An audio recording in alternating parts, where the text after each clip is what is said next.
Estamos de regreso en Punto y Contrapunto. México se puso bolivariano y sumó la conmemoración del natalicio del Libertador a los festejos por los 200 años de la consumación de la independencia. Esta mañana el canciller Marcelo Ebrard dijo que Simón Bolívar es parte esencial de la construcción de la identidad latinoamericana y que sus ideales son vigentes hoy en día.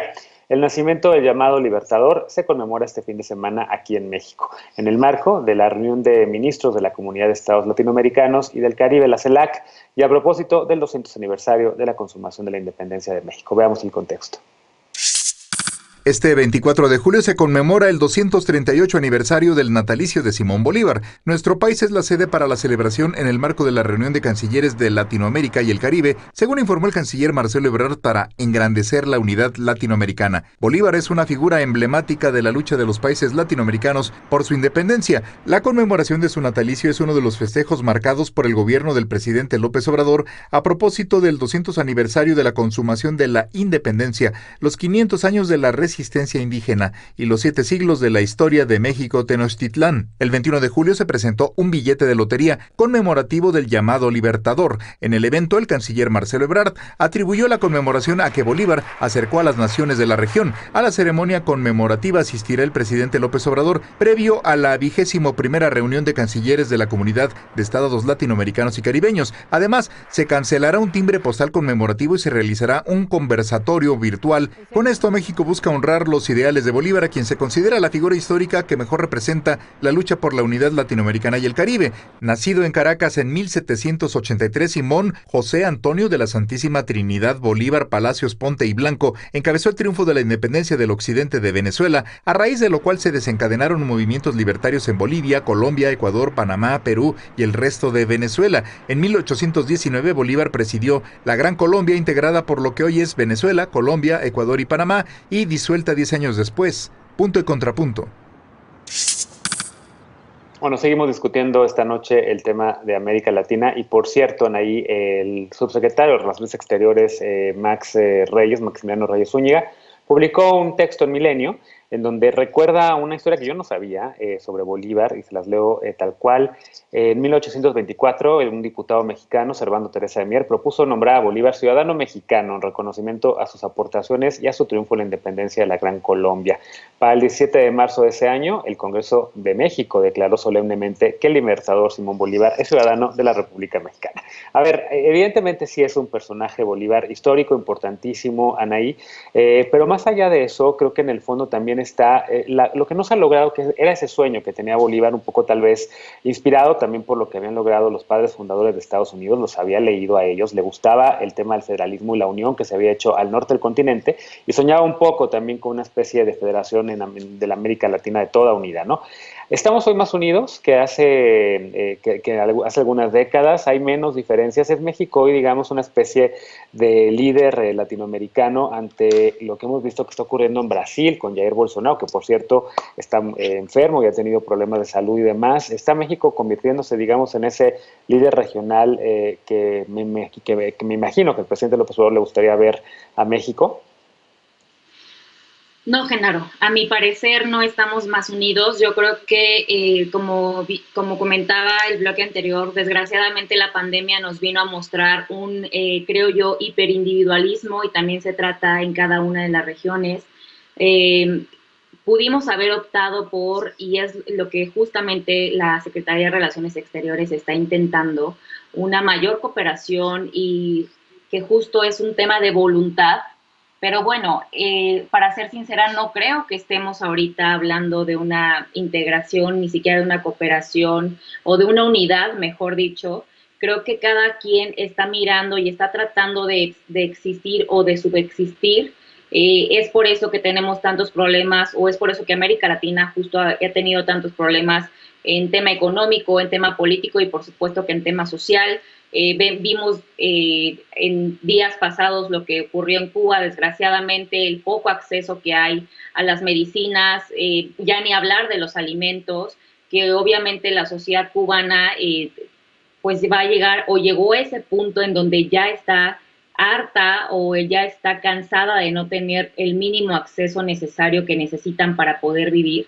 Entonces, si bien ha habido una voluntad por parte de la Secretaría de Relaciones Exteriores para lograr esta unidad, Creo que aún falta mucho camino por hacer con América Latina, pero la verdad es que yo me congratulo que sí se mire al sur, porque es muy importante la región y porque es muy importante también compartir, o estamos compartiendo las mismas, casi las similares historias y similares experiencias con América Latina. ¿Coincides con esta lectura, Imanol? Te pregunto a ti también sobre si ves más cooperación en la región, sobre todo, no sé, Anaí dice un poco esta actitud individualista, pero y el esfuerzo que por supuesto que sí reconoce de la Cancillería de apoyar a países con el suministro de vacunas, con los ventiladores que ya mencionabas y demás, pero sí estamos más, con esta mirada al sur, digamos, ¿es realmente, es real? ¿Si estamos mucho más cercanos a los países latinoamericanos o no? Hay quien pondría el contraejemplo de que México, y hay mucha gente que así lo ve, se convirtió en el muro que Trump quería para detener la migración de países centroamericanos. ¿Cómo ves este tema? Yo sé que de la Cancillería pues presumen una buena cooperación con el gobierno de Guatemala en varios temas, incluido el migratorio. Pues la primera reacción, desafortunadamente sí compartimos muchos problemas con América Latina, ¿no? O sea, sí estamos en una situación difícil por el COVID, crimen y muchos otros temas, pero es justo por esos problemas que requerimos esta unión. Y aunque hay ejemplos de cerrazón, como los hubo en todo el mundo al principio de la pandemia, creo que entre más avanzó, más se evidenció este anhelo por unidad, ¿no? Que es un poco lo que decía Bolívar y que lo que nosotros estamos tratando de enfatizar ahorita, ¿no? Esta unidad que permitió que Argentina y México hicieran una vacuna conjuntamente. Ahorita con la vacuna mexicana estamos colaborando con varios países de la región también para hacer pruebas y después para entregarlas. Son países que han expresado este anhelo para trabajar con México y trabajar también conjuntamente, ¿no? Entonces creo que sí hay algunas historias de éxito que podemos señalar como un faro para seguir en nuestra labor. Y efectivamente creo que se va a lograr lo que dijo Natalia previamente, lograr que 24 ministros, efectivamente son 20 cancilleres, pero 24 ministros de la región vengan representando sus delegaciones. Creo que es una muestra contundente de este esfuerzo, ¿no? Además, cabe destacar que hay algunos países que no mandaron representantes por cuestiones políticas, ¿no? Por lo que sea. Pero ese número sería aún más alto que representando una voluntad mayor de parte de la región. Y bueno, sobre el tema migratorio, efectivamente tenemos muy buena relación con Guatemala al respecto. Y lo que ha dicho el presidente y el canciller en todo momento es de buscar que la migración sea una opción y no una necesidad. Por eso los esfuerzos que se están llevando a cabo en los países, en Honduras, El Salvador y Guatemala, en cuanto al plan de desarrollo integral, y exactamente en ese sentido de dar bienestar a las poblaciones, de dar opciones económicas y de respeto a derechos humanos es en donde estamos enfocando nuestros esfuerzos. Bien. Natalia, voy contigo ahora porque justamente quería leer la declaración del canciller Ebrard, porque uno de estos temas, digamos, de los que no acabamos de estar unidos es Cuba. Cuba siempre va a ser como un tema de división en la región. El canciller Ebrard, al recibir al canciller cubano Bruno Rodríguez, pues prácticamente le manifestó la solidaridad del gobierno de México con Cuba ante los momentos difíciles por los que atraviesa la isla, así lo dijo el canciller. Pero aquí en México, evidentemente, ese tema siempre despierta divisiones, ¿no? Y por ahí vemos a muchos políticos de oposición pidiendo que México condene en el Consejo de Seguridad de Naciones Unidas a Cuba, que recupere el activismo multilateral que habían tenido los gobiernos de Peña Nieto y de Felipe Calderón en ese sentido y demás. ¿Cómo ves tú esto? Y también te pregunto si ves a América Latina, salvo el tema de Cuba, mucho más unida en otros temas, a raíz también, digamos, de este encuentro. Claro. Sí, el tema de Cuba suele ser divisivo en varios países de América Latina. creo yo que es de todas maneras menos divisivo que el de Venezuela. Es decir, creo que este continente se acostumbró a acomodar que existiera un régimen autoritario en Cuba con sus propias características y que cuando se fundó la CELAC no hubo duda de que Cuba iba a ser un miembro y que iba a convivir con el resto de los países de la región.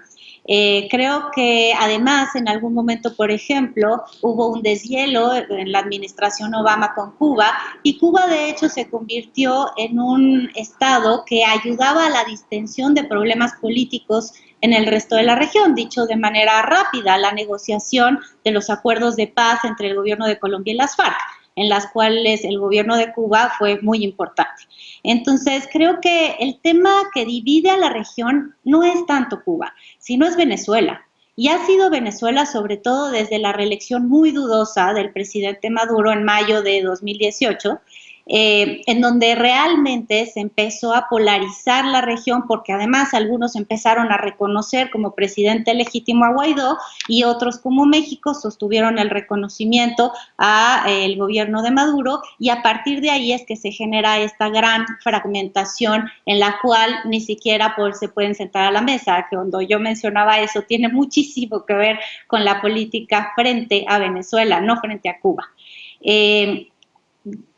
Segundo tema, creo que en realidad la política de mantener una situación de no intervenir demasiado y no opinar demasiado sobre los asuntos cubanos se sostiene desde el gobierno anterior, desde el gobierno de Peña Nieto, que normalizó las relaciones con Cuba, que condonó el préstamo de la deuda que Cuba tenía con México, que se realizaron visitas continuas entre La Habana y Ciudad de México. Entonces, me parece que los gobiernos mexicanos en general, excepto quizá los del panismo, tratan de acomodar a Cuba históricamente de una manera que sea funcional a la política exterior de México.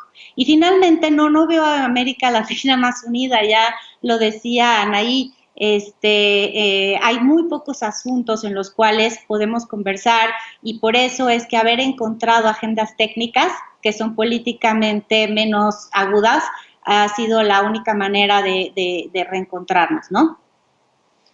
Ahora, después de este encuentro, porque también evidentemente ha habido reuniones bilaterales del canciller con sus distintos homólogos y homólogas en México, ¿auguras que haya algún pronunciamiento final, digamos, o algo de sustancia fuerte, digamos, que podamos decir, este encuentro sirvió a lo mejor para reforzar el interés de México en el acceso equitativo a las vacunas, o sirvió para a lo mejor encontrar una postura común respecto a algún tema o algún problema regional? ¿Ves algo, digamos, o es digamos, un encuentro sí necesario, sí importante por el tema de en diplomacia la forma es fondo, pero también dentro de ese fondo habrá algo que podamos decirle a la gente, para esto sirvió ese encuentro? Además de, por cierto, pausa, ver al presidente López Obrador con los cancilleres reunido, interesado en un tema internacional, aunque sea regional, latinoamericano, Natalia.